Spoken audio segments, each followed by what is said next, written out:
দিন আগে একটা ব্যক্তি ছিল, নদীর ধারে তার একটা ক্ষেত ছিল, খুব সুন্দর একটা ক্ষেত। পরিশ্রম করে সেখানে সে ফসল উৎপাদন করলো। একদিন বন্যা হলো আর সমস্ত ফসল বয়ে নিয়ে গেল। প্রতি বছর বন্যা হতো আর বারবার ওর ফসল বয়ে নিয়ে যেত। সে ব্যক্তি খুব দুঃখী হয়ে পড়ল। সে ভাবলো, কেন বারবার আমার সাথে এরকম হয়? তখন একজন ওকে বোঝালো যে প্রতি বছর যখন এই বন্যা আসে তখন সে তোমার ক্ষেত উর্বর মৃত্তিকা দ্বারা পুষ্ট করে তোলে। তখন সেই ব্যক্তি বুঝতে পারল যে প্রকৃতি ওকে কত বড় একটা উপহার দিয়েছে। প্রতি বছর বন্যা শেষ হওয়ার পরে সে ফসল উৎপাদন করত এবং তাতে 10 গুণ বেশি ফসল হতো। এই সংসারে যতক্ষণ না বৃষ্টির ফোঁটা মাটিতে পড়ছে, ফসল কিভাবে উৎপন্ন হবে? যতক্ষণ না এই সোনা তীব্র আগুনে উত্তপ্ত হচ্ছে, ততক্ষণ সে কুন্দন কি করে হয়ে উঠবে? সেইভাবেই যতক্ষণ না আপনি সমস্যার সম্মুখীন হচ্ছেন, জীবনে সামনে এগোবেন কিভাবে? তাই বিপদ হোক বা সমস্যা, তার সম্মুখীন হন, আর তাও ইতিবাচক মনোভাব নিয়ে। দেখবেন অবশেষে আপনি বিকাশের পথে অগ্রসর হয়েছেন। আসুন আমার সাথে ভালোবেসে বলুন, রাধা রাধা। এটা কোনো এক সময়ের কথা। একটি শেয়াল ভুলবশত একটি নগরীতে প্রবেশ করে এবং সে সেখানে হঠাৎ ধোপাদের পাড়ায় প্রবেশ করে। নীল রং গোলা জলে পড়ে যায়। কোনো ক্রমে পালিয়ে পালিয়ে আবার সে বনে ফিরে আসে। অন্য সব প্রাণীরা ওকে দেখে আর ভয়ভীত হয়ে পড়ে। তখন সেই শেয়াল ফন্দি এঁটে সবাইকে বলল যে, আমি হলাম দেবদূত আর তোমাদের সকলকে রক্ষা করতে এসেছি। সবাই ওর কথা মেনেও নিল। প্রত্যেক দিন ওকে ধনধান্য খাবার এইসব প্রদান করতে লাগলো। তারপরে এমন একটি রাত এলো যেদিন দূরে কোথাও কিছু শেয়ালের দল তাকে ডাকতে শুরু করলো। আর তখন এই শেয়াল নিজেকে আটকেই রাখতে পারল না। সেও ঠিক শেয়ালের মতোই ডাকতে শুরু করলো। সকলে সেটা শুনতেও পেলেন এবং সকলে এটা বুঝতেও পেরে গেলেন যে এ হলো একটা ভণ্ড। সেই জন্য জীবনে কখনো ছলনা করবেন না। তাকে আপনি যতই লুকোনোর চেষ্টা করুন না কেন, সেটা অবশ্যই একদিন সামনে চলে আসবে। আর তার থেকেও বড় শিক্ষা হলো এটা যে কারোর জীবনে সম্পত্তি, ধন ধান্য এসব চলে আসাতে তার বুদ্ধির বৃদ্ধি ঘটে না, তার ব্যবহার শুভ হয় না। এটা তখন হয় যখন সেই ব্যক্তি সেটা নিজে পেতে চায়, তার জন্য ভাবনা চিন্তা করে, কর্ম করতে থাকে। আর যখন একজন ব্যক্তি নিজের বুদ্ধি এবং ব্যবহার উন্নত এবং শ্রেষ্ঠ করে তুলতে পারেন, তখন তিনি নির্ধন হয়েও ধন অর্জন করতে পারেন। ঠিক পদ্মফুলের মতো। একটি পদ্মফুল কিন্তু জন্ম নেয় পাকের মধ্যে। তারপরেও এই পদ্মফুল দেবতাদের প্রসাধনের অঙ্গ হয়ে ওঠে। আসুন আর আমার সাথে ভালোবেসে বলুন, রাধা রাধা। মানুষের শরীরের বিভিন্ন অঙ্গ দ্বারা ভিন্ন ভিন্ন প্রকারের কাজ করা হয়, আর সেই জন্য মানুষ নিজের শরীরের যত্ন করে, তার খেয়াল রাখে, নিজের শরীরকে সুস্থ রাখে, স্বচ্ছ রাখে, বস্ত্র পরিধান করে, আর কোথাও আঘাত লাগলে ক্ষতস্থান ঢেকে ফেলে। মানুষের শরীরে এমন একটি অঙ্গ আছে যা চোখে দেখা যায় না, যা অদৃশ্য থাকে, কিন্তু সেইটা দিয়ে মানুষের বিষয়ে অনেক কিছু জানা যায়। এবং মানুষের শরীরের সেই অঙ্গের নাম হলো বাণী, আপনার ভাষা। আপনি যেভাবে কথা বলেন, যার সাথে কথা বলেন, আপনি যেভাবে শব্দ চয়ন করেন, তার দ্বারা আপনার বিষয়ে অনেক কিছু বোঝা যায়, আপনার ব্যক্তিত্বের বিষয়ে অনেক কিছু বোঝা যায়। সেই জন্য সবসময় কিছু বলার আগে একটু ভেবে নিন, নিজের কথার ওপর একটু নিয়ন্ত্রণ রাখুন। আমার কথা শুনুন, এই হৃদয়কে শুদ্ধ করে তুলুন।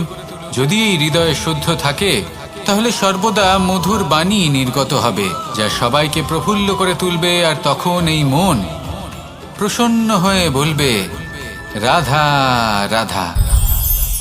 কিছু মানুষ চিরকাল দুঃখে থাকেন, বলেন যে দূরত্বের কারণে ওনাদের ভালোবাসা সমাপ্ত হয়ে গেছে। এমনও কিছু মানুষ আছেন যারা বলেন যে দূরত্বের জন্য ভালোবাসা বৃদ্ধি পায়। কেউ বলেন কাছাকাছি এলে ভালোবাসা বৃদ্ধি পায়। কিন্তু আসল সত্য হলো এটাই যে দূরত্ব ভালোবাসা পরিমাপ করার কোনো মাপদণ্ডই নয়। চাতক পাখিকে দেখুন, সারা বছর সে অপেক্ষা করে যে কখন বর্ষা আসবে আর ওর তৃষ্ণা নিবারণ হবে। বর্ষার জল ছাড়া ও আর অন্য কোনো জল পান করে না। তাহলে বলুন, এই যে দূরত্বের জন্য ওদের ভালোবাসা কি সমাপ্ত হলো? এই ভালোবাসা আপনার মানসিকতা বুঝতে পারে, সে আপনার মনে লুকিয়ে থাকা আবেগ বুঝে নিতে পারে।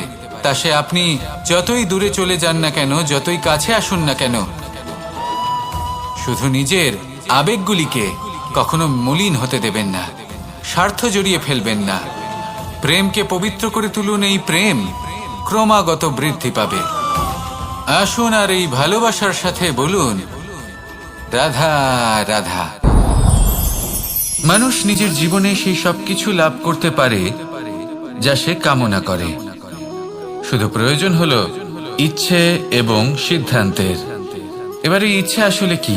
সেটা হলো এই মনে প্রকট হওয়া একটি ভাবনা, একটি আবেগ। শুধু তা দিয়ে কিছুই হয় না।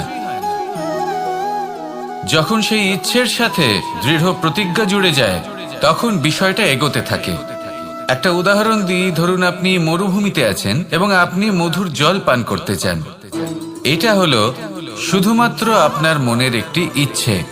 যখন এই ইচ্ছের সাথে সিদ্ধান্ত জুড়ে যায়, তখন আপনি সেই মরুভূমিতে গর্ত খুঁড়তে চেষ্টা করেন। আর যখন এই সিদ্ধান্তের সাথে নিষ্ঠা জড়িত হয়, তখন আপনাকে সেই জল লাভ করার থেকে কেউ বাধা দিতে পারে না। ইতিহাস এটার সাক্ষী, যিনি নিশ্চিত করেছেন তিনি সেই সব কিছু লাভ করেছেন যা তিনি লাভ করতে চেয়েছেন।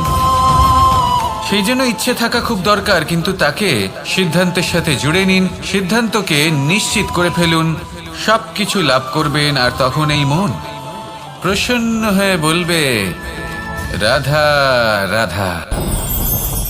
এই সংসারে কোনো বস্তু হোক বা ব্যক্তি হোক, তার একার গুরুত্ব কিন্তু খুব বেশি নয়। একটা উদাহরণ হিসেবে বৃষ্টির ফোঁটাকে ভেবে দেখুন।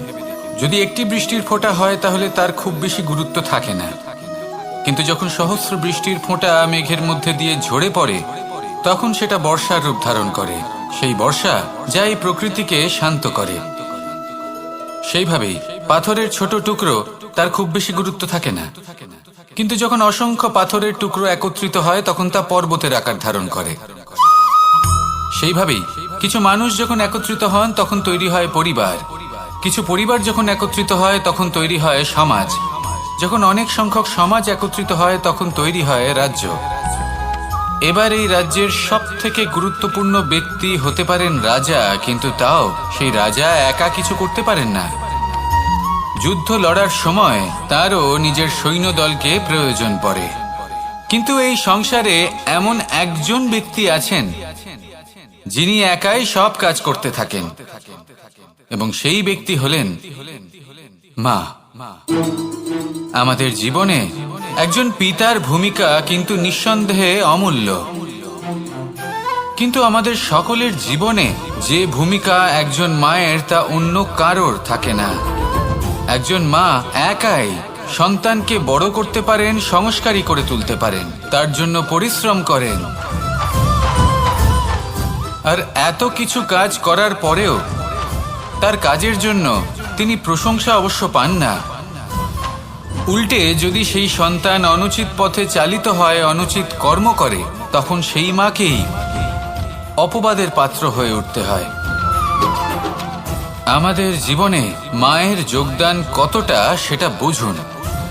আপনাকে বড় করে তোলার জন্য উনি কতটা পরিশ্রম করেছেন সেটা বুঝুন। আজ থেকে, এখন থেকে, এই মুহূর্ত থেকে মাকে সম্মান করতে শিখুন। যখন সময় পাবেন, যখন সুযোগ হবে, তখন তার প্রশংসা করুন, ওনারও ভালো লাগবে। আর মায়ের এই মমতার জন্য, তার এই ভূমিকার জন্য আসুন সবাই মিলে আমরা তাকে প্রণাম করি, আর সকলে মিলে ভালোবেসে বলি, রাধা রাধা।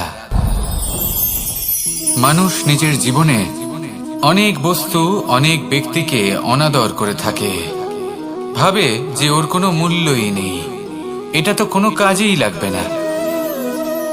এবার ভাবুন যে আপনি কোনো পথে হাঁটছেন আর আপনার পায়ে একটা কাঁটা ফুটে গেল।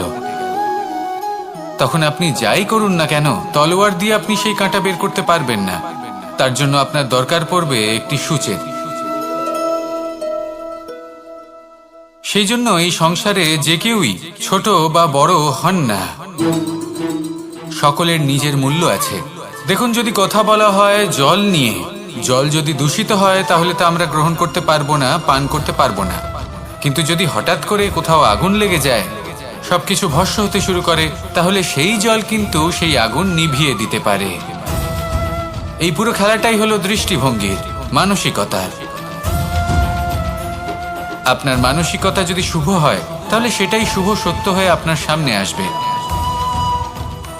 এই সংসারে বস্তু হোক বা ব্যক্তি হোক, তাতে খুঁত ধরা বন্ধ করে দিন আর তার কি কি গুণ রয়েছে সেটা খুঁজে বের করতে শুরু করুন। জীবন সরল হয়ে যাবে এবং এই মন প্রসন্ন হয়ে বলবে, রাধা রাধা। বড়ই অদ্ভুত ব্যাপার। একটি পাথরের প্রতিমা যখন মন্দিরে স্থাপিত হয় তখন তা আমাদের কাছে ভগবান সম হয়ে দাঁড়ায়। কিন্তু যখন একজন জীবিত মানুষ মন্দিরে গিয়ে থাকেন তখন তার শরীর, মন, আত্মা সেই সব পাথর সম হয়ে দাঁড়ায়। কিন্তু এমনটা আমি ঠিক কেন বললাম ভেবে দেখুন। মানুষ এটা চান যে কোনো পরিস্থিতি, যে কোনো স্থানেই তার বিজয় হোক, কিন্তু এখানে এসে সে পরাজিত হয়। এরকম ঠিক কেন হয়? সমস্ত খেলা হলো ভাবনা চিন্তার, বিচারধারার, দৃষ্টিভঙ্গির, উত্তরদায়িত্বের খেলা। পাষাণের এই প্রতিমা, তার একটি উত্তরদায়িত্ব আছে, আশা ধরে রাখার দায়িত্ব। সেই আশা জানিয়ে মানুষ মন্দিরে আসেন। তেমনি মানুষের একটি উত্তরদায়িত্ব আছে যেটা সে ভুলে যায়।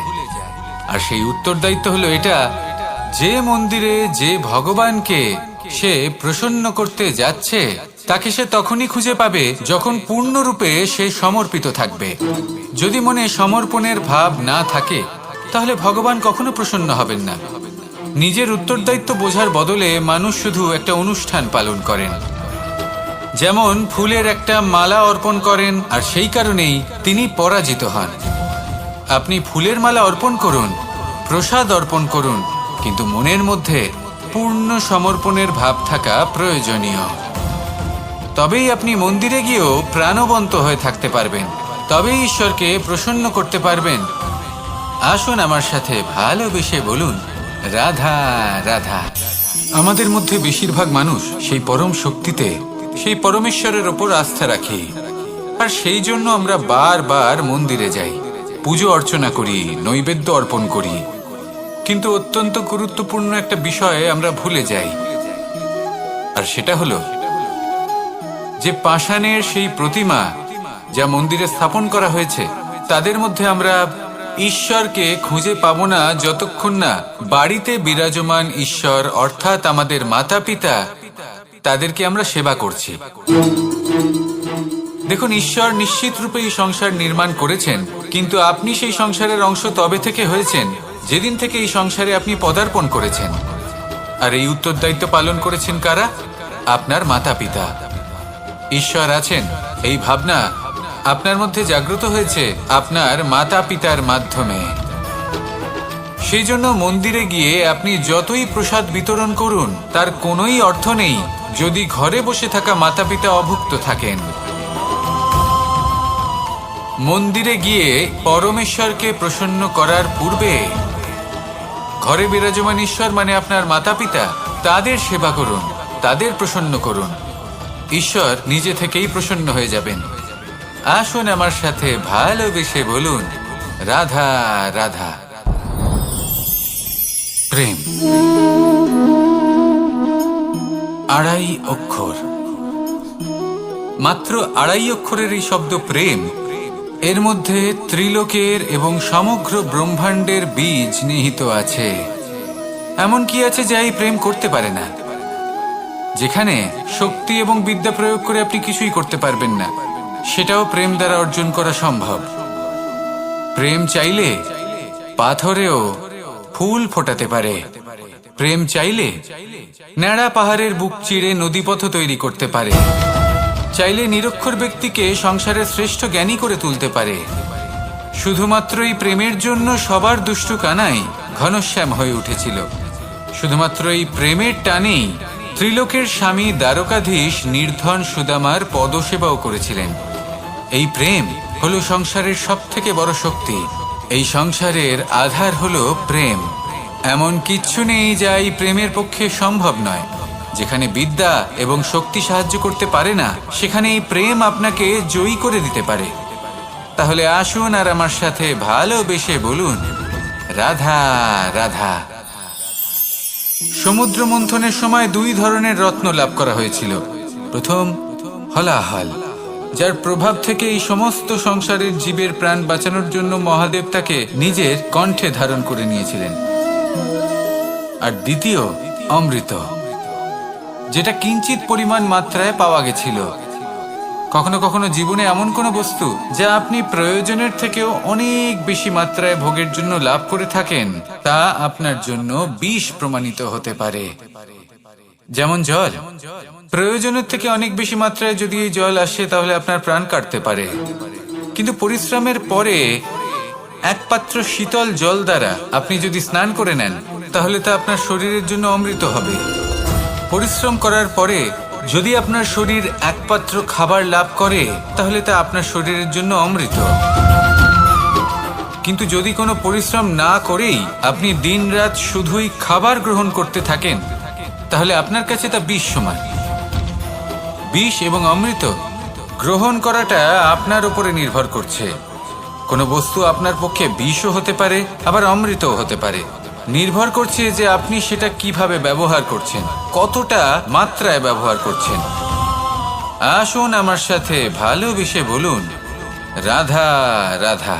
হয়তো আপনার মনে কখনো এই প্রশ্ন আসতে পারে যে ইমারত কেন নির্মাণ করা হয়, কেন উৎসব পালন করা হয়, কেন মানুষ নিজেদের জন্মদিন পালন করেন, কেন দোল, বিজয়া দশমী, রাখি, দীপাবলির মতো উৎসব পালন করা হয়। যদি এগুলো পালন না করা হয় তাতে কি যায় আসে? যদি এই দোল উৎসব পালন না করা হয়, তাহলে কি এই সংসার ভুলে যাবে যে নারায়ণের প্রতি ভক্তির কারণে ভক্ত প্রহ্লাদকে অগ্নি স্পর্শও করতে পারেনি? যদি বিজয়া দশমী পালন না করা হয়, তাহলে কি এই সংসার ভুলে যাবে যে এই দিনে শ্রীরাম রাবণকে বধ করেছিলেন? যদি আমরা দীপাবলির এই উৎসব পালন না করি, তাহলে কি এই সংসার এটা ভুলে যাবে যে অযোধ্যাতে অমাবস্যার এমন এক রাত এসেছিল যে রাত্রে অযোধ্যা পূর্ণিমার থেকে বেশি উজ্জ্বল হয়ে উঠেছিল? যদি এই রাখি উৎসব পালন না করা হয়, তাহলে কি এই সংসারের ভাই এবং বোনেরা একে অপরের প্রতি ভালোবাসা কি সেটা ভুলে যাবেন? বিষয়টা ভুলে যাওয়ার নয়, বিষয়টা হলো মনে রাখা। যখন জীবনে আমরা কোনো একটা স্থানে পৌঁছই, উপলব্ধিগুলোর উৎসব পালন করি, যাতে সেই মুহূর্তে আমরা সকলের মধ্যে আনন্দ ছড়াই এবং মানুষ সেই মুহূর্তটা মনে রাখেন। এই স্মৃতিগুলোই মানুষের মধ্যে বিশ্বাসের জন্ম দেয়। এই বিশ্বাস যে আগামী যেদিন আসছে তাতে আরো আনন্দের সম্ভাবনা রয়েছে। ভালোবাসার এই উৎসব, ভালোবাসার এই পার্বণ, এটা মানুষের মনে বিশ্বাসের জন্ম দেয় যে প্রত্যেক যুগে কেউ না কেউ এসেছে এবং পরবর্তীতেও আসবে। তাহলে আসুন আমরা ডুবে যাই আমার লীলার এই প্রেম যাত্রায় এবং ভালোবাসার এমন একটা উৎসব পালন করা যাক যা এই সংসার যুগ যুগ পর্যন্ত মনে রাখবে।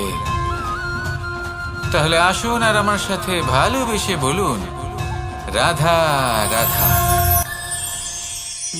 প্রেমের পরিভাষা আসলে কি? ভিন্ন ভিন্ন ধরনের ব্যক্তি, ভিন্ন ভিন্ন ধরনের প্রেমী আলোচক বিভিন্ন ধরনের পরিভাষা প্রদান করেন এই প্রেম নিয়ে। কিন্তু প্রত্যেকের মনেই কখনো কখনো এই প্রশ্ন এসেছে, এই ভালোবাসা আসলে কি? নিজের প্রিয়তমকে জয় করাই কি প্রেম? চার হাত এক হয়ে যাবার নামই কি প্রেম? নিজের আবেগ ব্যক্ত করাই কি ভালোবাসা? না, প্রেমের অর্থ কাউকে লাভ করা নয়, বরং তার মাঝে বিলীন হয়ে যাওয়া। যদি কারোর হাত ধরে থাকি, তাহলে আজীবন তার সাথে পথ চলা হলো প্রেম। প্রেম শুধুমাত্র সেটা নয় যা প্রেমী আর প্রেমিকার কেশদামে মালা বেঁধে দেয়। মাতা পিতার জন্য দিনরাত পরিশ্রম করা, নিজের পরিবারের জন্য দিনরাত পরিশ্রম করা, সেটাও প্রেম। নিজের বন্ধুদের জন্য, আপনজনের জন্য সবকিছু উজাড় করে দেওয়ার নাম হলো ভালোবাসা। নিজের মাতৃভূমির জন্য সাহসের সাথে লড়াই করা এবং আনন্দে নিজের জীবন ত্যাগ করে দেওয়াও কিন্তু প্রেমের নামান্তর। সেই জন্য যারা বুদ্ধিমান ব্যক্তি তারা কখনো প্রেমের পরিভাষা খুঁজতে চান না, কারণ তারা জানেন যে এই প্রেম কতটা বিশাল। তারা জানেন যে এই প্রেম হলো এক বিশাল সাগর, যাকে নিজের মুঠোয় ধরে রাখা যায় না। সেই জন্য এই প্রেমের সাগরে ডুবে যান এবং সকলকে ভালোবাসতে শিখুন। যদি সবাইকে ভালোবাসতে পারেন তাহলে তাদেরও কল্যাণ হবে, যারা আপনাকে ভালোবাসে তাদেরও কল্যাণ হবে যাদেরকে আপনি ভালোবাসেন, আর আপনারও কল্যাণ হবে। আর তখন এই মন ভালোবেসে বলবে, রাধা রাধা। কখনো কখনো আমরা খুব ব্যথিত হয়ে পড়ি। আমরা নিজেদের পরিবারের জন্য এত কিছু করি আর তারা আমাদের দেখলেই ভয়ভীত হয়ে পড়ে, আমাদের দেখলে বিরক্ত হয়। কখনো নিজেদের সন্তানকে বিকাশের পথে অগ্রসর করার জন্য আমরা তাদের উপর একটু জোর দিই যাতে তারা পরিশ্রম করে, কিন্তু সেই সন্তান আমাদের উপর বিরক্ত হয়ে পড়ে। কখনো সন্তানকে সঠিক শিক্ষা দেওয়ার জন্য আমরা তাদের কিছু সীমা নির্ধারিত করি, তখন সেই সন্তানের চোখে নিজেদের জন্য আমরা ঘৃণা দেখতে পাই। মানুষ কেন ব্যথিত হবে না? দেখুন, যখন সূচের দ্বারা আপনি বস্ত্র সেলাই করেন তখন সূচের আঘাত সেই বস্তুকে সহ্য করতে হয়, কিন্তু তাতে সেই সূচ বা আপনার উদ্দেশ্যে কোনো প্রভাব পড়া উচিত নয়, কারণ আপনি তো আপনার কর্ম করছেন, আর তাও পূর্ণ নিষ্ঠা ভরে, এবং অবশেষে আপনার উদ্দেশ্য শুভ প্রমাণিত হবে। তাই কেউ বিরক্ত হচ্ছে বলে বা কারোর চোখে নিজের প্রতি ঘৃণা দেখার ভয় কখনো পিছিয়ে যাবেন না। কষ্ট না করে বিকাশ সম্ভব নয়। কর্ম করতে থাকুন, সব কিছু শুভ হবে। আসুন আমার সাথে ভালোবেসে বলুন, রাধা রাধা। মাতা পিতার মনে সবসময় এই বাসনা বাস করে যে ওনাদের সন্তানের যেন মঙ্গল হয়। নিজের সন্তানকে সেই সবকিছু দেবার সবসময় চেষ্টা করতে থাকেন যেগুলো তারা নিজেরা নিজেদের জীবনে কখনো পেতে পারেননি, এবং এই প্রক্রিয়ায় সব থেকে গুরুত্বপূর্ণ বিষয়টি ভুলে যান, নিজের সন্তানকে সেই জিনিস দেওয়া যেটা উনি সব থেকে আগে পেয়েছেন। আমি ধনের কথা বলছি না, আমি বলতে চাইছি নিজের অভিজ্ঞতা দ্বারা ওনারা যে মানসিক স্থিতি লাভ করেছেন, ওনারা যে মর্যাদা লাভ করেছেন, যে শিক্ষা ওনারা লাভ করেছেন, সবার আগে নিজের সন্তানকে সেটা দেওয়া প্রয়োজন। সেটা যদি নিজের সন্তানকে দিতে পারেন তাহলে এই সন্তান জীবনে তার পথে এগোতেও পারবে, ধন অর্জনও করতে পারবে এবং শক্তিশালী অনুভবও করতে পারবে। সেই জন্য সন্তানকে সবার আগে সেটা দান করুন যেটা সব থেকে বেশি মূল্যবান। সেটা দিন যেটা আপনি সবার আগে লাভ করেছেন। আসুন আমার সাথে ভালোবেসে বলুন, রাধা রাধা। ধন, সম্পদ, ঐশ্বর্য, মানুষ হয় নিজের সৌভাগ্যের দ্বারা এগুলো লাভ করে থাকেন বা কর্মের দ্বারা। সৌভাগ্য আসলে কি? গ্রহের দশা যা প্রত্যেক মুহূর্তে বদলাতে থাকে। কর্মের মাধ্যমে যখন আপনি ধন অর্জন করেন তখন সেই ধন আপনার আগামী প্রজন্ম লাভ করে। সেটা হয় সে ভোগ করে বা তার জন্য তার ভোগান্তি হয়, আর এটা নির্ভর করছে আপনার কর্মের ওপরে। কি কর্ম করেছেন আপনি সেই ধনকে লাভ করার জন্য? যদি আপনি সৎ পথে চলেন, নিষ্ঠা ভরে আপনি কর্ম করে থাকেন এবং তার ফলে আপনি ধন অর্জন করে থাকেন, তাহলে আপনার আগামী প্রজন্ম সেটা ভোগ করবে, সেটা প্রয়োগ করবে নিজের বিকাশের জন্য। কিন্তু যদি আপনি কুকর্ম করে থাকেন, কোনো রকম ছলনা করে থাকেন এই ধন লাভ করার জন্য, তাহলে 100% আপনার আগামী প্রজন্মকে এর জন্য ভুগতেই হবে। তাহলে আপনি কি চাইবেন? যে আপনার আগামী প্রজন্ম সুখ ভোগ করবে নাকি আপনার কুকর্মের পরিণাম ভোগ করবে? নির্বাচন আপনারই। আসুন আমার সাথে ভালোবেসে বলুন, রাধা রাধা। কর্ণ, সূর্যপুত্র কর্ণ, স্বয়ং সূর্যের পুত্র, দেবী কুন্তির প্রথম পুত্র।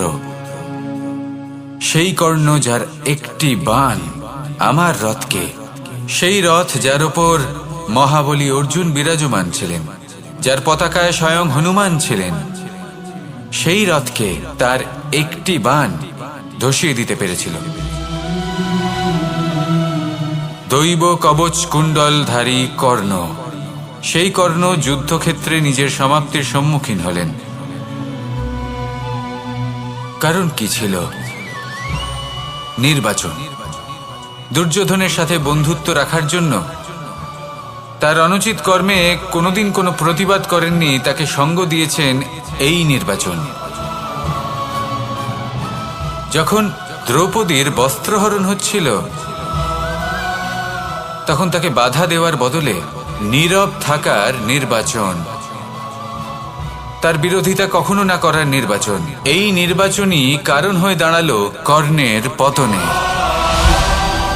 এই সংসারে সবার উপকার আপনি স্বীকার করতে পারেন, তাকে সম্মানও করতে পারেন, কিন্তু তার সামনে এতটাও নত হবেন না যে নিজের অন্তর্মনের কথাটা আপনি শুনতে না পান।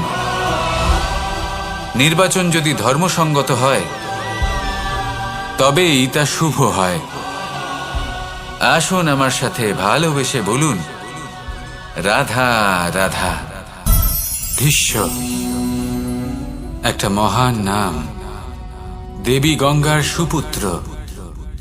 স্বয়ং বৃহস্পতি এবং পরশুরাম ছিলেন ওনার শিক্ষাগুরু। অত্যন্ত মহান যোদ্ধা ছিলেন, কিন্তু এই মহান যোদ্ধা ইনি ইতিহাসে আজ পর্যন্ত সেই সম্মান পেলেন না যার উনি যোগ্য ছিলেন। কারণ নির্বাচন। রাজ সিংহাসনের সেবা করার প্রতিজ্ঞা নিয়েছিলেন উনি। এবার রাজ সিংহাসনে যেই বসুক না কেন তার সেবা করা, তার প্রত্যেক আদেশ পালন করা, এটাই ছিল ওনার প্রতিজ্ঞা। তা সেই ব্যক্তি উচিত হোক বা অনুচিত, সে উচিত পথে চলুক বা অনুচিত পথে চলুক, সুপাত্র হোক বা কুপাত্র, উনি তার সেবা করতে থাকলেন, তার প্রত্যেক আদেশ পালন করতে থাকলেন, নিজের প্রতিজ্ঞা পালন করতে থাকলেন। ধৃতরাষ্ট্র নেত্রহীন অবশ্যই ছিলেন, কিন্তু এতটাও নেত্রহীন ছিলেন না যে উনি প্রজাদের চোখের জল, ধর্ম অধর্ম দেখতে পাবেন না। উনি সব বুঝতে পারতেন। আর এদিকে ভীষ্ম নিজে প্রতিজ্ঞাবদ্ধ হয়েছিলেন। দুর্যোধন অনুচিত পথে চালিত হচ্ছিল, তাও উনি তাকে সঙ্গ দিতে থাকলেন। আর পরিণামস্বরূপ আজ পর্যন্ত ইতিহাসে উনি সেই স্থান পেলেন না, সেই সম্মান পেলেন না যার যোগ্য উনি ছিলেন। যদি আপনি কোনো প্রতিজ্ঞা করে থাকেন, তা সে যতই কোনো উচিত কারণের জন্য হোক না কেন, যদি আস্তে আস্তে সময়ের সাথে সেই প্রতিজ্ঞা আপনাকে অনুচিত পথে চালিত করে অধর্মের পথে নিয়ে যায়, পাপের পথে নিয়ে যায়, তাহলে সেই প্রতিজ্ঞা ভঙ্গ করা অত্যন্ত আবশ্যক। সময় অনুসারে নিজেকে বদলানো আবশ্যক, নয়তো এই প্রতিজ্ঞা আপনাকে দিয়ে পাপ কর্ম করাবে, কুকর্ম করাবে, আর আপনার বিনাশের কারণ হবে। আসুন আমার সাথে ভালোবেসে বলুন, রাধা রাধা।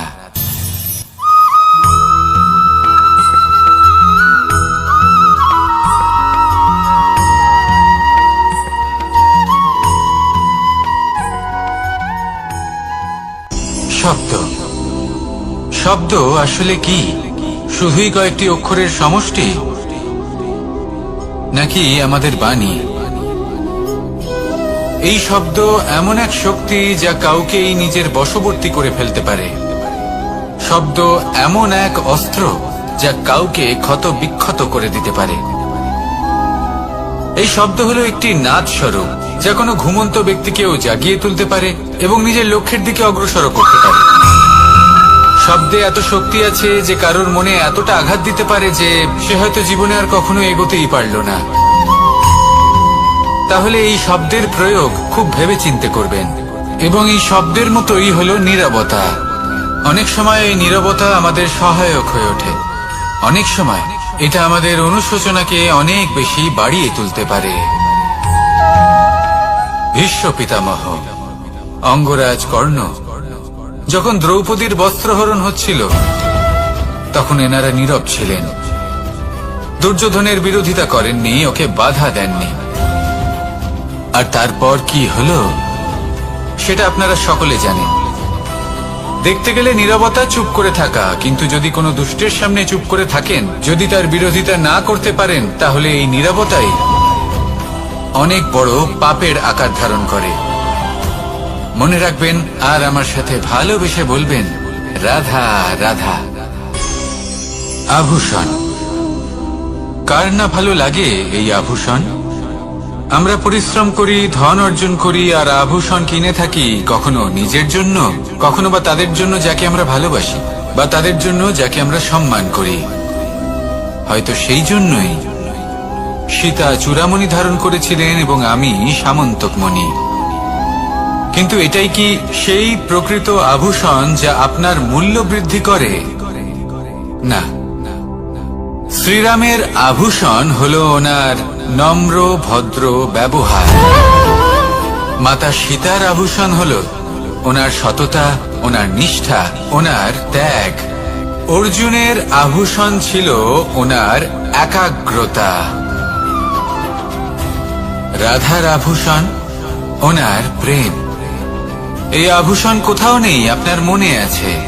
যদি আপনার মনে মিষ্টতা থাকে, তা শান্ত হয়, তাতে সততা থাকে, নিষ্ঠা থাকে এবং প্রেম থাকে, তাহলে আপনার অন্য আর কোনো আভূষণের কোনো প্রয়োজন নেই। আপনি যতই ভিড়ের মাঝে থাকুন, আপনার ঔজ্জ্বল্য চোখে পড়বে।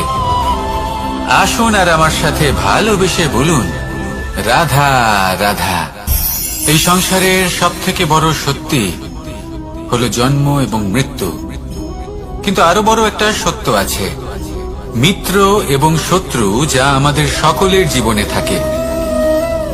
মিত্র সে যে আমাদের সঙ্গ দেয় এবং সংসারের সবথেকে উঁচু শিখরে আমাদের নিয়ে যায়, এবং শত্রু সে যে যে কোনো মুহূর্তে যে কোনো শিখর থেকে আমাদের নিচে ফেলে দিতে পারে।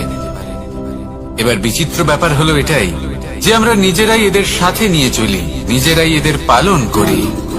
তা কি করে? প্রথমে বুঝুন এই মিত্র এবং শত্রু কারা। আপনার নিজের মন, আর কেউ নয়। এই মনই হলো মিত্র, যখন তাতে ভারসাম্য বজায় থাকে, তা নিয়ন্ত্রিত থাকে, তা পবিত্র হয়। কিন্তু যদি এই মন অনিয়ন্ত্রিত হয়ে পড়ে, যদি আপনাকে সে নিয়ন্ত্রণ করতে শুরু করে, তখন সেই আপনার সবথেকে বড় শত্রু হয়।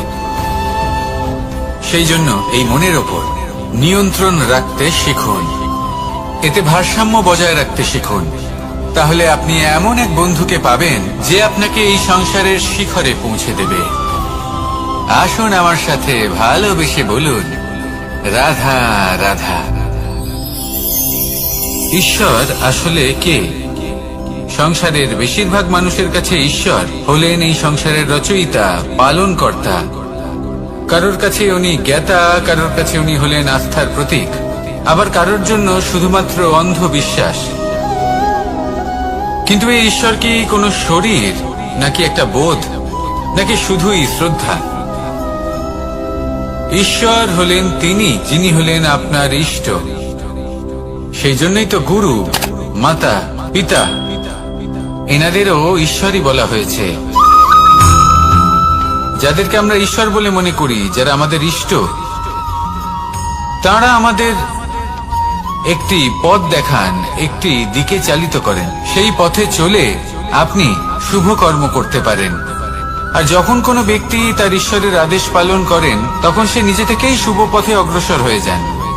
বেশ কয়েকজন মানুষ ঈশ্বরের ওপর আস্থা রাখেন এবং ভাবেন যে অনুচিত কোনো কাজ করা উচিত নয়, ঈশ্বর দেখছেন। ওনারা ভয় পান যে কোনো অনুচিত কর্ম করলে কে জানে তার পরিণাম কি হবে। এমন অনেক ব্যক্তি রয়েছেন যারা ঈশ্বরকে বিশ্বাস করেন এবং জানেন যে ঈশ্বর তাদেরকে দেখছেন, তাই যে যে শুভ কর্ম ওনারা করেছেন তার ফল তারা অবশ্যই পাবেন। এবার আপনি ভয় পেয়ে ঈশ্বরকে বিশ্বাস করবেন, নাকি বিশ্বাসের দ্বারা ঈশ্বরকে বিশ্বাস করবেন, সেই সিদ্ধান্ত আপনারই। কিন্তু হ্যাঁ, যদি আপনার মনে ঈশ্বরের জন্য কোনো স্থান থাকে, যদি আপনার কোনো ইষ্ট থাকেন, যদি আপনি কাউকে ঈশ্বর মনে করেন, যার প্রত্যেক আদেশ আপনি পালন করে থাকেন, তাহলে বলি ঈশ্বর কখনো আপনাকে অনুচিত পথে চালিত করবেন না। আসুন আমার সাথে ভালোবেসে বলুন, রাধা রাধা। এই সংসারে ভিন্ন ভিন্ন ধরনের গাছ আছে, অসংখ্য ধরনের প্রজাতি আছে। কিছু গাছ পাতা দিয়ে থাকে, কিছু ফুল, কিছু ফল। কেউ ছায়া প্রদান করে, কেউ শীতলতা প্রদান করে, কেউ নিজেকে খুব কষ্ট দিয়ে এই সংসারের বিকাশে সহায়ক হয়ে ওঠে। কিন্তু এই সবার মধ্যে একটা বিষয় কিন্তু সমান, এরা প্রত্যেকেই পাতা ছাড়া, ফুল ছাড়া, ফল ছাড়া জীবিত থাকতেই পারে, কিন্তু কোনো বৃক্ষই শিকড় ছাড়া বেঁচে থাকতেই পারে না। এটাই হলো রাধা। ঠিক সেইভাবেই আমাদের জীবনে শক্তি হোক, ধন হোক বা সাফল্য হোক, আমাদের বা আমাদের পরিবারের প্রসন্নতাই হোক, এই সবকিছুর আধার হলো, সবকিছুর মূল হলো পরিশ্রম। তাই জীবনে চিরকাল পরিশ্রম করতে থাকুন। যদি আপনি জীবনে মহান হবার পথে অগ্রসর হতে চান, তাহলে পরিশ্রম করুন। এই পরিশ্রম দ্বারাই নিজের পরিবারকে প্রসন্ন করুন, নিজের বন্ধুদের প্রসন্ন করুন, এই সমাজকে গর্বিত করুন। আসুন আমার সাথে ভালোবেসে বলুন, রাধা রাধা। এই সংসারের সব থেকে বড় রোগ কোনটা? কেউ বলবে মানসিক রোগ, কেউ বলবে সেই রোগ যা সর্পদংশনের ফলে হয়ে থাকে। এই সংসারে ভিন্ন ভিন্ন ধরনের রোগ আছে এবং তার সাথে ভিন্ন ভিন্ন ধরনের যন্ত্রণাও রয়েছে। এমন একটা রোগ আছে যা চোখে দেখা যায় না, যা আপনার শরীরে কোনো দাগ রেখে যায় না, কিন্তু আপনার আত্মাকে পর্যন্ত ক্ষত বিক্ষত করে, অসুস্থ করে তোলে, বিনাশ করে দেয় আপনাকে এবং তার সাথে আপনার আত্মাকে। এই অসুখের নাম হলো লালসা। লালসা, যে কর্ম সাধন করেছেন তার থেকে বেশি ফল লাভ করার আশা। লালসা, যা আজ আছে তার থেকে অনেক বেশি লাভ করার ইচ্ছে। এই ইচ্ছে এই সংসারে সবার থেকে এগিয়ে থাকার আপনাকে প্রেরণা যোগাবে, কিন্তু তার জন্য আপনাকে অপরাধযোগ্য কাজ করতে উৎসাহিত করবে। আপনার বন্ধু, আপনার আত্মীয়, আপনার পরিবার, এই সবার থেকে আপনি কখন দূরে চলে যাবেন আপনি বুঝতেই পারবেন না। উচিত অনুচিত কোনটা, ধর্ম অধর্ম কোনটা, সব ভুলে যাবেন আপনি। সেজন্য মনে রাখবেন, নিজের জীবনে যদি আপনি লালসার থেকে নিজেকে দূরে রাখতে পারেন, তাহলে এর অর্থ হলো যে আপনি এই সংসারের সব থেকে বড় অসুখের ওপর বিজয় লাভ করেছেন। আসুন আমার সাথে ভালোবেসে বলুন, রাধা রাধা। এই সাগর কত বিশাল আকার, কখনো শান্ত কখনো উত্তাল, কিন্তু এই সাগরকে এত মহান কে করে তুলল? জল। এবার এই জলের যাত্রা দেখুন, সেটা কতটা কঠিন। এই জল সাগরে থাকে, সূর্য ওকে এতটা উত্তপ্ত করে তোলে যে এই জল নিজের অস্তিত্ব হারিয়ে ফেলে এবং বাষ্পে পরিণত হয়ে হাওয়ায় মিলিয়ে যায়। তারপরে আকাশে যায় আর নিজের অস্তিত্ব আবার হারিয়ে ফেলে, মেঘে পরিণত হয়। তারপর এই মেঘ কোথাও গিয়ে কোনো পর্বতে ধাক্কা খায়, তারপর আবার এই জল নিজের অস্তিত্ব হারায়। তারপরে বর্ষার রূপ ধারণ করে তা বর্ষিত হয়, বা কোনো পর্বতের চূড়ায় তার শিখরে বরফের রূপ ধারণ করে। তারপরে এই বর্ষা মাটির দিকে নিজের যাত্রা শুরু করে। এবার মাটিতে ঝরে পড়া এই বর্ষা স্রোতের আকার ধারণ করে এবং আস্তে আস্তে বইতে থাকে। এই নদীর আকার ধারণ করে এবং নদী রূপে বইতে বইতে পাথরে ধাক্কা খায় বা কোনো পর্বতে ধাক্কা খায়, আর তারপর এই নদী এসে সাগরে সমাহিত হয়ে যায়। নদীর এই জল আবারও নিজের অস্তিত্ব হারিয়ে ফেলে, কিন্তু এইবার সেই জল নিজেই সাগরে পরিণত হয়। এটা আমাদের সকলের জন্য একটা শিক্ষা যে এই সংসারে জীবন এবং সময়ের হলো এক অনন্ত যাত্রা। এই সংসারে যা কিছু আছে তার সূত্রপাত কোথাও একটা হবেই। সেই জন্য মৃত্যু এবং সমাপ্তির চিন্তা ত্যাগ করে দিন।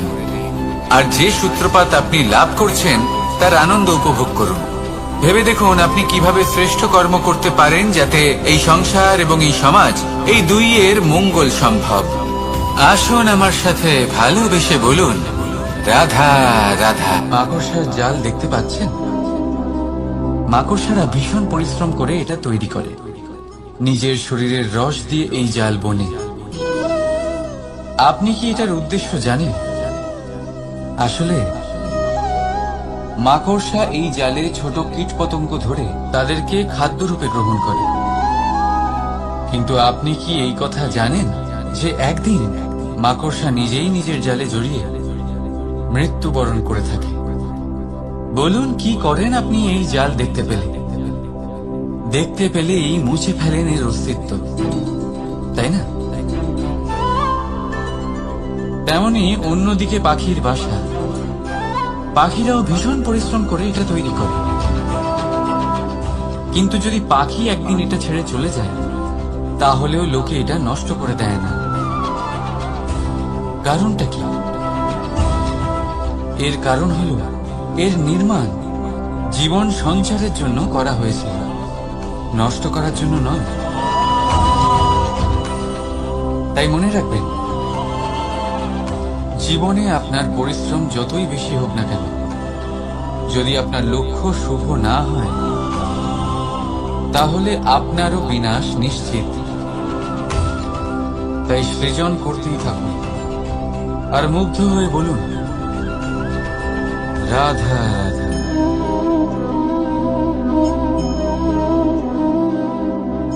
আপনার কি মনে হয় আমি কি করছি? আপনি বলবেন আমি প্রদীপ জ্বালাচ্ছি। সঠিক। কিন্তু প্রশ্ন হচ্ছে যে আমি কি আপনাকে বলেছি যে একে প্রদীপ বলা হয়? না। এই প্রদীপ কি নিজেই নিজের পরিচয় আপনাকে দিয়েছে? না। তাহলে আপনি কি করে জানলেন যে একে প্রদীপ বলা হয়? উত্তর হচ্ছে, করবে যে লোকে আপনাকে প্রদীপ ভেবে ভালোবাসবে, নাকি সাপ ভেবে ভীত হয়ে থাকবে। রাধা রাধা। সময় কত বিচিত্র হয়। সময় আমাদের পক্ষে থাকলে আমরা নিজেদের রাজা মনে করে নিই, আর সেই সময় যদি বিপক্ষে চলে যায়, তাহলে নিঃস্ব হতে সময় লাগে না। তাই মানুষের একটা অভ্যেস আছে, খারাপ সময়ের জন্য কিছু সঞ্চয় করা। আত্মীয়, বন্ধু খারাপ সময় পাশ থেকে সরে যায়। যশ, মান প্রতিকূল সময় চিরস্থায়ী হয় না। তাই মানুষ মনে করে অর্থ সঞ্চয় করাই শ্রেয়। অর্থের কোনো হৃদয় নেই যা সময়ের সাথে পরিবর্তিত হবে। সংসার বলে সর্বদা অর্থ সঞ্চয় করতে থাকুন। খারাপ সময় অবশ্যই কাজে লাগবে, কিন্তু আমি বলবো শুভ কর্ম করতে থাকুন, আনন্দে থাকুন, নিজের ওপর আর ঈশ্বরের ওপরে বিশ্বাস রাখুন। খারাপ সময় কখনো আসবেই না। রাধা রাধা। প্রকৃতি মানুষকে এক বিশেষ শক্তি দিয়েছে, অন্য জীবের থেকে বেশি শক্তি দিয়েছে। স্মরণ শক্তি। এই শক্তি মানুষকে অন্য জীবের থেকে ভিন্ন করে, ইতিহাস রচনা করার প্রেরণা দেয়, জ্ঞানকে বংশানুক্রমে এগিয়েও নিয়ে যায়। আর যারা ভুলে যান, অধিকাংশ সময় তারা উপহাস আর দয়ার পাত্র হয়ে যান। কিন্তু এটাই কি প্রকৃত রূপে সত্য? না। এই স্মরণ শক্তি মানুষের বিকাশের সব থেকে বড় বাধা হয়ে দাঁড়ায়। তার মনকে দূষিত করে দেয়।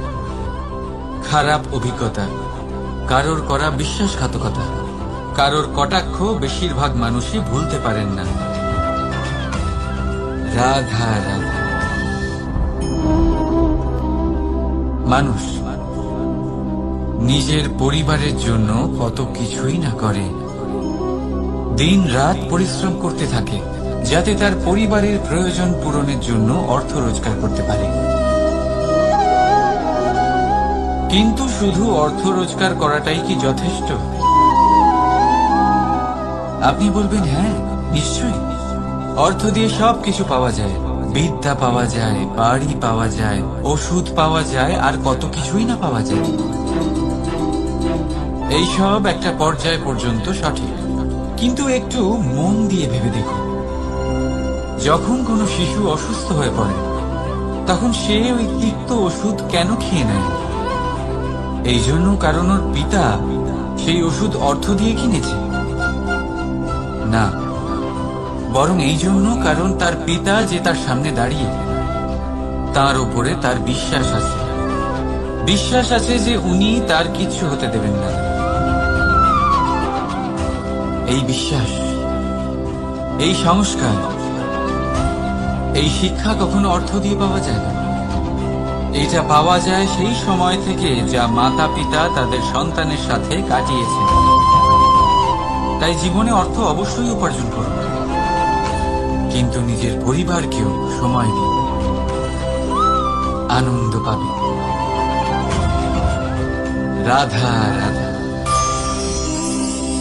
বিরোধিতা এমন এক শব্দ যা শুনে আমরা সবাই ভয় পেতে থাকি।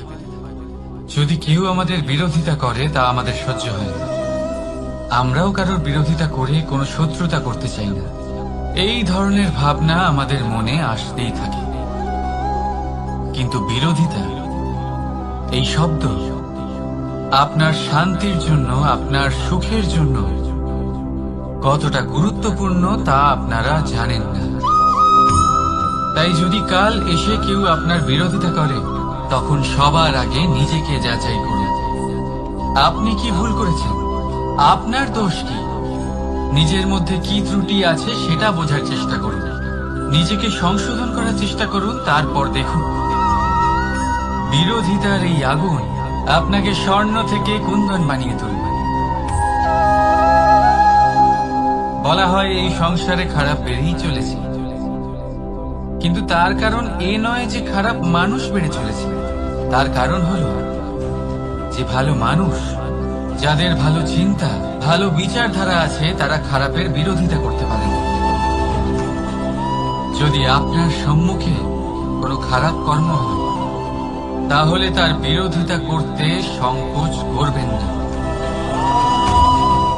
কারণ বিরোধিতার এই আগুন মন্দকে পিছুপা হতে অবশ্যই বাধ্য করে। রাধা রাধা। জীবনে আপনি এরকম মানুষও দেখবেন যারা এটা বলে, ভাবে, নিজেকেও বলে যে উনি সেই এমন ব্যক্তি যার মতো আমি হতে চাই। ঠিক আছে, কারোর থেকে প্রেরণা নেওয়াটা কোনো ভুল নয়, কিন্তু কখনো কখনো এই প্রেরণা গুরুত্বহীন হয়ে যায়, আর আমরা শুরু করে দিই সেই ব্যক্তিকে নকল করতে। এখানেই থেমে যায় আমাদের উন্নতি। এবারে দেখুন, সংসারে শত কোটি রঙের ফুল আছে, কিন্তু তারা কখনো একে অপরকে নকল করে না। সময়কে ব্যবহার করুন নিজের অস্তিত্ব নির্মাণ করার জন্য, কারণ কারোর ছায়া হওয়ার থেকে ভালো আপনি কারোর জন্য প্রেরণা হয়ে উঠুন। রাধা রাধা। আমরা সকলে পাথুরে রাস্তা এড়িয়ে চলি, কারণ এই পথের পাথর আমাদের যাত্রা আরো কঠিন করে তোলে, আমাদের পা আহত করে দেয়। কিন্তু একটা গুরুত্বপূর্ণ কথা আমরা ভুলেই যাই, এই কঠিন পথে না শুধু আমাদেরকে নিজেদের দুর্বলতার সাথে পরিচয় করায়, বরং আমাদের শক্ত হওয়ার প্রেরণাও দিতে থাকে।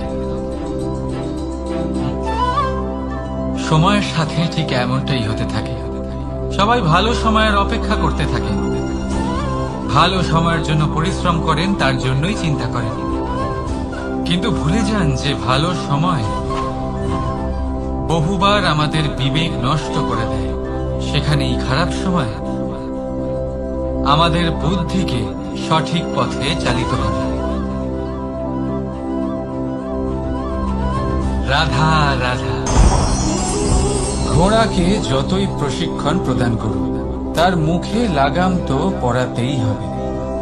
একজন ভালো চালক সেই ঘোড়ার লাগাম মাঝে মাঝে টেনে ধরে, তাকে সঠিক পথে চালিত করতে, যাতে সেই ঘোড়া দিকভ্রান্ত না হয়। এবার একটু ভাবুন, ঠিক এরকমই হয় আমাদের মন। যদি এটা বিবেকের লাগাম দিয়ে মাঝে মাঝে আমরা টেনে না ধরি, তাহলে আমাদের এই মন দিকভ্রান্ত হতে পারে। আর যদি আপনি আপনার লক্ষ্যে পৌঁছতে চান, তখন মনের এই লাগাম মাঝে মাঝে আপনাকে অবশ্যই টেনে ধরতে হবে, কারণ বিবেকের এই পথ প্রদর্শনই আপনাকে ভালোভাবে আপনার লক্ষ্যে পৌঁছে দেবে। মনে রাখবেন, আর আমার সাথে ভালোবেসে বলবেন, রাধা রাধা। আপনি কখনো জাঁতা কল দেখেছেন? তাতে গম পেশা হয়। গমকে এমন ভাবে পেশা হয় যাতে আমরা তা খেতে পারি, জীবিত থাকতে পারি। আর যদি আপনি মন দিয়ে দেখেন, তাহলে কলের নিচের অংশ কখনো ঘোরে না, শুধুমাত্র উপরের অংশই ঘোরে। আর তবেই তা গম পিষতে পারে, আর তবেই রুটি তৈরি হতে পারে। কিন্তু ভেবে দেখুন, যদি কলের দুটো অংশই ঘুরতে থাকে, তাহলে কি হবে? তা গম পেশার বদলে একে অপরকে পিষে নিজেদের অস্তিত্ব শেষ করে দেবে। তাই জীবনে কোনো কাজ যখন মন আর মস্তিষ্ক মিশিয়ে করা হয়, তখনই তা সম্পন্ন হয়। কিন্তু যখন বিষয় হলো ভক্তি, তখন মস্তিষ্কের যুক্তির মৌন থাকা প্রয়োজন। আর যখন বিষয় হলো কর্ম আর ন্যায়, তখন মনের আবেগের মৌন থাকা প্রয়োজন।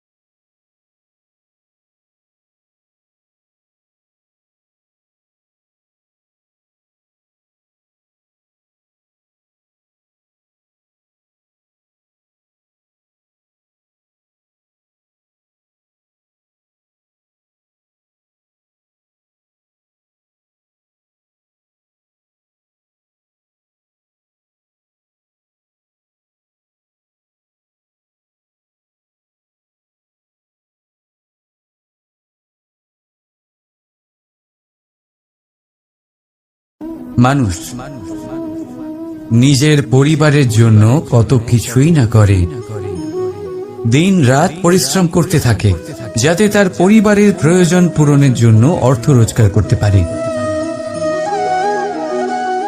কিন্তু শুধু অর্থ রোজগার করাটাই কি যথেষ্ট?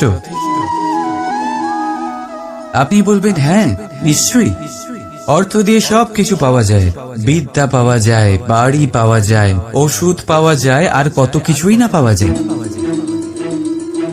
এই সব একটা পর্যায় পর্যন্ত সঠিক, কিন্তু একটু মন দিয়ে ভেবে দেখুন, যখন কোনো শিশু অসুস্থ হয়ে পড়ে, তখন সে ওই তিক্ত ওষুধ কেন খেয়ে নেয়? এই জন্য কারণ ওর পিতা সেই ওষুধ অর্থ দিয়ে কিনেছে? না, বরং এই জন্য কারণ তার পিতা যে তার সামনে দাঁড়িয়ে, তার ওপরে তার বিশ্বাস আছে। বিশ্বাস আছে যে উনি তার কিচ্ছু হতে দেবেন না। এই বিশ্বাস, এই সংস্কার, এই শিক্ষা কখনো অর্থ দিয়ে পাওয়া যায় না। এইটা পাওয়া যায় সেই সময় থেকে যা মাতা পিতা তাদের সন্তানের সাথে কাটিয়েছেন। তাই জীবনে অর্থ অবশ্যই উপার্জন করুন, কিন্তু নিজের পরিবারকেও সময় দিন, আনন্দ পাবে। রাধা রাধা। কখনো কোনো পাখিকে দেখেছেন? যখন তারা ডিম পাড়তে প্রস্তুত হয়, তখন তারা সবচেয়ে আগে একটা স্থান খোঁজে, একটা স্থান যা বর্ষা, রৌদ্র আর শত্রুর থেকে সুরক্ষিত হয়। তারপর তারা বাসা তৈরি করে, তারপরেই ডিম পাড়ে। আর তারপর যখন সেই ডিম ফুটে তার সন্তানদের জন্ম হয়, সে তাদের খাবার খাওয়ায়, তাদের রক্ষণাবেক্ষণ করে। কিন্তু যখন তাদের ডানা গজায়, তখন না সে তাদের খাবার দেয় আর না তাদের বাসা বানাতে শেখায়। শুধুমাত্র তাদের উড়তে শেখায় সে। তারপর সেই বাচ্চারা আকাশে উড়তে শিখে নিজেরাই নিজেদের খাবার জোগাড় করতে শিখে যায়, নিজেরাই নিজেদের বাসা বানাতে শিখে যায়। আর আমরা মানুষেরা কি করি? আমাদের সন্তান বড় হয়ে যাওয়া সত্ত্বেও তাদের নিয়ে সর্বদা দুশ্চিন্তা করি। তার জন্য আমরা গৃহ নির্মাণের চেষ্টা করি। নিজের সন্তানকে আরো শক্তিশালী করে গড়ে তোলার বদলে তাকে আমরা দুর্বল করে দিই। জীবনে সেটাই করুন যা একটা পাখি করে। নিজের সন্তানকে আকাশে ওড়ার শিক্ষা দিন, সংস্কার দিন, আর একটা নির্দিষ্ট সময়ের পরে তাকে নিজের আকাশ নির্ধারণ করতে মুক্ত করে দিন। রাধা রাধা। সাগরে সেতু বাঁধার গল্প তো আপনারা নিশ্চয়ই শুনে থাকবেন। রামচন্দ্রের সেনাকে 100 যোজন সমুদ্র অতিক্রম করে লঙ্কায় আক্রমণ করতে হতো। সেতুকার নল আর নীল সেতু বাঁধার উপায় বের করল। কিন্তু প্রশ্ন ছিল, সেতু বাঁধা কি করে হবে? সমুদ্র অত্যন্ত গভীর। কত পাথর দেওয়া হলে এই বিশাল সমুদ্র অতিক্রম করা সম্ভব হবে? তখন এক উপায় নির্ধারিত হলো। পাথরের ওপর লেখা হলো রামের নাম। আর যখন সেই পাথরগুলোকে সাগরে ফেলা হলো, সেগুলো ভাসতে লাগলো। এবারে কেউ বলবেন এটা রামচন্দ্রের নামের মহিমা, কেউ বলবেন এটা নারায়ণের কোনো জাদু।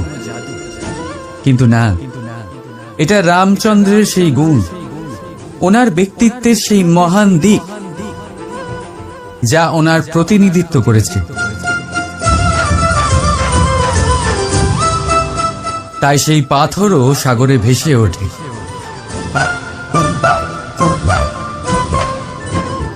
ঠিক সেইভাবেই যেখানে আমরা থাকি না, সেখানে আমাদের গুণ আমাদের প্রতিনিধিত্ব করে। আমাদের নামের শক্তি আমরা নিজেরাই তৈরি করি। আমাদের কর্ম দিই, আমাদের গুণ দিই। এবার সিদ্ধান্ত আপনার, যে আপনার নামের সাহায্যে কেউ বিপদ থেকে উদ্ধার হবে, নাকি আপনার দুষ্কর্মের ফলে কেউ ডুবে যাবে। ভালো করে ভেবে দেখুন। রাধা রাধা। কখনো এই প্রকৃতির দিকে তাকিয়ে থাকবেন। এই প্রকৃতি অনেক ধরনের শিক্ষা দেয়। কোন একটা গাছকে দেখুন, কিভাবে সে মাটি থেকে জল শুষে নেয়। সে ঝড় হোক বা হোক কড়া রোদ, সব সহ্য করে এবং অবশেষে সে ফল ধারণ করে। আর সেই ফল উৎপন্ন করার পরে সে ফল কিন্তু সে নিজে গ্রহণ করে না, এই সংসারকে প্রদান করে, যাতে পশু পাখি মানুষ তারা এই ফল গ্রহণ করে শক্তিশালী হয়ে উঠতে পারে, সুস্থ থাকতে পারে। সেভাবেই নদী, সরোবর এরা নিজেরাও কিন্তু নিজেদের জল গ্রহণ করে না, মাটিকে প্রদান করে, পশু পাখিকে প্রদান করে। সূর্য নিজেও নিজের জন্য প্রজ্বলিত হয় না, সে প্রকাশ ছড়িয়ে দিতে চায় আমাদের সবার কাছে, সে আলো পৌঁছে দিতে চায়। এই প্রত্যেকের কর্মে পরমার্থ নিহিত আছে, আর সেই জন্যই এদের সকলকে পুজো করা হয়। তাই মনে রাখবেন, আপনার কাছে জীবন যাপনের অতিরিক্ত যা কিছুই আছে তা পরমার্থের জন্য। তাহলে তার সদ্ব্যবহার করুন আর আমার সাথে ভালোবেসে বলুন, রাধা রাধা। আমরা প্রত্যেকেই অবশ্যই এমন সময় দেখেছি যখন অনেকগুলো সমস্যা একসাথে আমাদের জীবনে এসে পড়ে, সমস্যা আমাদের প্রত্যেকের জীবনেই থাকে, আমরা তার সমাধান খুঁজতে চেষ্টা করি, কখনো সমাধান খুঁজে পাই, আবার কখনো যতই চেষ্টা করি না কেন কোনো সমাধান খুঁজেই পাই না। আর যখন এটা হয় তখন মানুষ অত্যন্ত বিচলিত হয়ে পড়েন। নিজের আত্মীয় স্বজন, নিজের বন্ধু বা সংসার, এদের ওপরে এই দোষ চাপিয়ে দেন যে এদের জন্যই এই সমস্যা এসেছে। এবার যদি আমি আপনাকে কোনো পরামর্শ দিই তাহলে এটাই বলবো যে দৃষ্টিভঙ্গি পাল্টে দেখুন। এই দৃষ্টিভঙ্গি দিয়ে দেখুন যে এই সংসারে যে সমস্যায় আসুক না কেন তার জন্য কেউ দোষী নয়, না আপনি না অন্য কেউ। এই পুরো খেলাটাই আপনার মানসিকতা, আপনার দৃষ্টিভঙ্গি, আপনার মনে। কিভাবে বোঝাচ্ছি?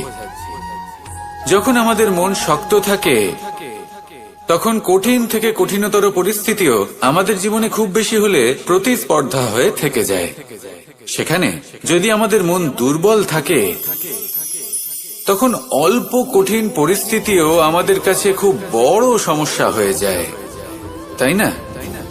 একটা শক্ত মন কঠিন পরিস্থিতিকে প্রতিস্পর্ধা হিসেবে দেখে আর তার মধ্যেও একটা সুযোগ খুঁজে নেয়। আমাদের শুধু এটাই করতে হবে। এই সংসারে অন্য কাউকে দোষী মনে করলে আপনার সমস্যা দূর হয়ে যাবে না। সেই জন্য এই সংসারকে দোষ দেওয়ার বদলে এই সমস্যার মূলে চলে যান, সেটাকে বুঝুন, নিজের এই মনকে শক্ত করে তুলুন। যদি আপনার মন শক্তিশালী হয় তাহলে এই সংসারে অনেক বড় বড় কঠিন থেকে কঠিনতর পরিস্থিতিও যদি আসে, আপনার জীবনে যতই বড় বড় সমস্যা আসুক না কেন আপনার লক্ষ্য লাভে বাধা দিতে পারবে না। আসুন আমার সাথে ভালোবেসে বলুন, রাধা রাধা। আমরা সবাই পাথর দেখেছি, পর্বতও দেখেছি, শুকনো পাতাও দেখেছি, শ্যামল বনানীও দেখেছি।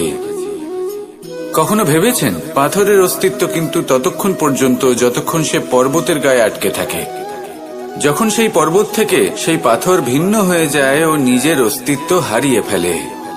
আস্তে আস্তে কখনো পাথর কেটে বা কখনো পিষ্ট হয়ে সেই পাথর আস্তে আস্তে মাটিতে পরিণত হয় এবং পূর্ণরূপে নিজের অস্তিত্ব হারিয়ে ফেলে। এটাই পাতার সাথেও হয়। এই পাতা যতক্ষণ গাছের ডালের সাথে যুক্ত ততক্ষণ তার অস্তিত্ব থাকে। যখনই ডাল থেকে বিচ্ছিন্ন হয় সেও নিজের অস্তিত্ব হারিয়ে ফেলে। আর এটাই আমাদের সাথেও হয়। যতক্ষণ আমরা নিজেদের আপনজনের সাথে যুক্ত থাকি আমাদের অস্তিত্ব বজায় থাকে। যখন আপনজনদের সাথে সম্পর্ক ছিন্ন করি তখন আমরাও আমাদের অস্তিত্ব হারিয়ে ফেলি। এবার এই সংসারের প্রত্যেক ব্যক্তি স্বতন্ত্র থাকতে চান, আর অনেক ব্যক্তি স্বতন্ত্র থাকবেন বলে আপনজনদের দূরে করে দেন আর তাদের সাথে এই সম্পর্ক ছিন্ন করেন। এটা কি সত্যি প্রয়োজন? আপনজনদের সাথে সম্পর্ক ছিন্ন করে নিজের অস্তিত্ব হারিয়ে ফেলা প্রয়োজনীয়, নাকি আপনজনদের সাথে সম্পর্ক বজায় রেখে নিজেদের স্বতন্ত্র করে রাখা সেটা আবশ্যক? নির্বাচন আপনারই। আসুন আমার সাথে ভালোবেসে বলুন, রাধা রাধা। আপনি কি কখনো নৌকা যাত্রা করেছেন? করে না থাকলেও নিশ্চয়ই দেখেছেন যে এই জল যা নিজের অন্তরে সব কিছু সমাহিত করে নিতে পারে, এই নৌকা সেই জলের ওপরেই ভেসে থাকে। নদীর স্রোত কাটিয়ে সে সামনে অগ্রসর হয়। কিন্তু যদি এই নৌকায় কোনো ছিদ্র হয় তাহলে কিন্তু সেই নৌকা ডুবে যাবে। আর এতে কোনো তফাৎ হবে না যে সেই ছিদ্র ছোট নাকি বড়, নৌকা ডুবে যাবে। এই ছিদ্র হলো আমাদের জীবনে আমাদের অপগুণ, আমাদের দোষ, আমাদের বিকার। কখনো এটা ভাববেন না যে এই দোষ খুবই ছোট, এতে কিছুই যাবে আসবে না। না, সেই ছোট দোষ, সেই ছোট বিকার যদি সেটাকে শুধরে না নেন তাহলে সেটা আপনাকে আপনার পতনের দিকে নিয়ে যাবে।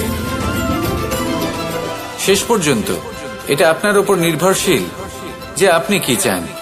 আপনার জীবনের এই নৌকা এভাবেই ডুবে যেতে দেখবেন, নাকি নিজেকে শুধরে নিয়ে সেই নৌকার সেই ছিদ্রটাকে ভরিয়ে তুলতে চাইবেন? নির্বাচন আপনার। আসুন আমার সাথে ভালোবেসে বলুন, রাধা রাধা। জল, জলই পৃথিবীতে বেঁচে থাকার জন্য আবশ্যক তো বটেই, কিন্তু এই জল আমাদের একটা অত্যন্ত গুরুত্বপূর্ণ শিক্ষা প্রদান করে। কখনো এই জলকে দেখেছেন? যে পরিস্থিতিতে এই জল প্রবাহিত হোক না কেন, এর উপর যা কিছুই প্রভাব থাকুক না কেন, এর পথে যতই বাধা আসুক না কেন, তার মধ্যে থেকে ও নিজের পথ ঠিক বের করে নেয়, কিন্তু নিজের প্রবাহ থামতে দেয় না, ক্রমাগত অগ্রসর হতে থাকে। সেরকমই একটা শিক্ষা যেটা আমরা জল থেকে পেয়ে থাকি তা হলো এটা, আমরা যখন জলের দিকে তাকাই তখন আমরা নিজের প্রতিবিম্ব দেখি, স্পষ্টভাবে দেখতে পাই, কিন্তু তখনই দেখতে পাই যখন এই জল শান্ত থাকে, স্থির থাকে। যদি এই জল অশান্ত হয়ে থাকে, স্থির না হয়, তাহলে আমরা এতে নিজের প্রতিবিম্ব দেখতে পাই না। এটাই আমাদের মনের সাথেও হয়ে থাকে। যখনই জীবনে কোনো সংকট আসে, যদি আমরা শান্ত মনে, স্থির মনে সিদ্ধান্ত নিই, তাহলে সেটা এমন একটা শীতল সিদ্ধান্ত হবে যেটা আমাদের ভবিষ্যৎকে একটা শ্রেষ্ঠ স্থানে নিয়ে যাবে। যদি এই মন অশান্ত হয়, বিচলিত হয়, পীড়িত হয়, দুঃখিত হয়ে থাকে, রুষ্ট হয়ে থাকে, তাহলে অনেক সময় আমরা এমন সিদ্ধান্ত নিই যেটা আমাদের জন্য অনুচিত প্রমাণিত হয়। যখন আপনি ক্রুদ্ধ ছিলেন বা দুঃখের বশে ছিলেন, তখন অনেক সময় হয়তো এমন সিদ্ধান্ত নিয়েছেন যেটার জন্য ভবিষ্যতে আপনি অনুশোচনা করেছেন। এবার দেখুন, এই আবেগগুলো থেকে আমরা পালাতে পারবো না, কিন্তু এই আবেগগুলো আপনার উপর কতটা প্রভাব ফেলবে সেটা আমরা অবশ্যই ঠিক করতে পারি। এই মনকে আমরা নিয়ন্ত্রণ করতে পারি। এটাই করুন, চিন্তা করুন, এই মনকে শান্ত রাখুন, স্থির হতে চেষ্টা করুন, আর তারপরে সিদ্ধান্ত নিন। আসুন আমার সাথে ভালোবেসে বলুন, রাধা রাধা। এই সংসারে ভৌতিক বস্তুরও নিয়তি আছে। যারাই এই সংসারে আসে বা উৎপন্ন হয়, তারা কিছুমাত্র সময় পর্যন্তই এখানে থাকতে পারে, আর তারপরে সেও লুপ্ত হয়ে যায়, অর্থাৎ সে নিজেও এই পঞ্চমহাভূতে সমাহিত হয়ে যায়। আমাদের সাথেও ঠিক এটাই হয়। সেই জন্যই ঈশ্বর দ্বারা প্রদত্ত এই উপহারের বিষয়ে ভাবুন, এই জীবনের বিষয়ে ভাবুন। ঠিক যেমন বিশ্বাস ভঙ্গ হলে কোনো ব্যক্তি আমাদের কাছে অপরিচিত হয়ে যান, ঠিক সেরকমই শেষ নিঃশ্বাস ত্যাগের পর এই শরীরও আমাদের কাছে পরই হয়ে যায়। তাই এই শরীর থাকাকালীন শ্রেষ্ঠভাবে একে সদ্ব্যবহার করুন, এই জীবনে শ্রেষ্ঠ কর্ম করুন, আর এই জীবনকে শ্রেষ্ঠভাবে যাপন করার জন্য কিছু কথা বোঝা প্রয়োজনীয়। যদি আপনি কারোর প্রশংসা করেন, তাহলে পূর্ণ হৃদয় দিয়ে করুন। যদি আপনি হস্তক্ষেপ করে থাকেন, তাহলে মস্তিষ্ক দ্বারা করুন। যদি আপনি সমীক্ষা করেন, তাহলে বিবেক দ্বারা করুন। যদি আপনি ধন অর্জন করতে চান, তাহলে নীতি অনুসারে চলুন। যদি জীবন যাপন করতে চান, তাহলে রীতি মেনে করুন। আর যদি ঈশ্বরের ভজন করতে চান, তাহলে ভক্তিভাব নিয়ে করুন। শুধু এই কথা মনে রাখবেন যে আপনার এই জীবন কিন্তু অনিশ্চিত কাল পর্যন্তই আছে। কতক্ষণ আছে সেটা কেউ জানে না।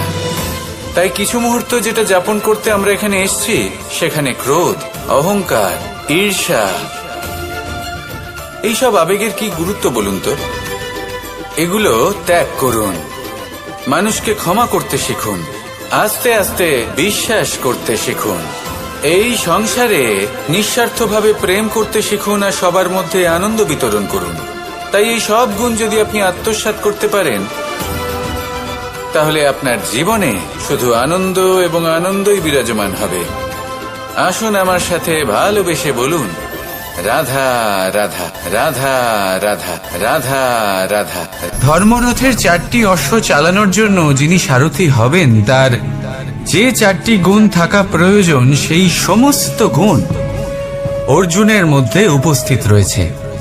কর্মের শক্তি রয়েছে, ধর্মের প্রতি আসক্তি রয়েছে, জ্ঞানের অভিব্যক্তি রয়েছে এবং সমর্পণের ভক্তি রয়েছে। নিশ্চিত রূপে ধর্মরথে সারথি হবার জন্য অর্জুনই সব থেকে যোগ্য। আর ও শুধুমাত্র দ্রৌপদীর স্বামীই হবে না, ইতিহাসে কুরুবংশের রাজকুমার বা ইন্দ্রপুত্রের নামেই শুধু পরিচিত হবে না, বরং অর্জুনই স্বয়ং ইতিহাস রচনা করবে। অর্জুনই হবে কৃষ্ণ সারথি, যত্র যোগেশ্বর কৃষ্ণ তত্র পার্থ ধনুর্ধর। তাহলে আসুন আর আমার সাথে ভালোবেসে বলুন, রাধা রাধা।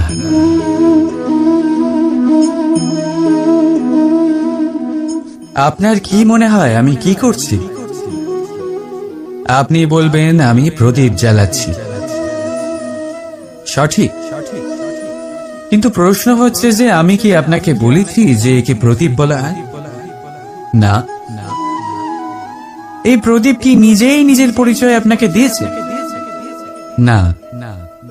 তাহলে আপনি কি করে জানলেন যে একে প্রদীপ বলা হয়? উত্তর হচ্ছে প্রকাশ, যে স্বয়ং জ্বলে অন্ধকারের মধ্যে সংসারকে পথ দেখায়, সেটাই প্রদীপ। যা নিরাশার মাঝে আশার আলো প্রদর্শন করে, সেটাই প্রদীপ। অপর দিকে আছে সাপ, যাকে না দেখেও তার ফনার আওয়াজ শুনেই লোকে ভয় পেয়ে যায়। তার মানে ব্যক্তির পরিচয় তার কর্মের দ্বারা পাওয়া যায়। তাই আপনার এটা বলার প্রয়োজন নেই যে আপনার পরিচয় কি। এটা আপনার কর্মই নিশ্চিত করবে যে লোকে আপনাকে প্রদীপ ভেবে ভালোবাসবে নাকি সাপ ভেবে ভীত হয়ে থাকবে। রাধা রাধা।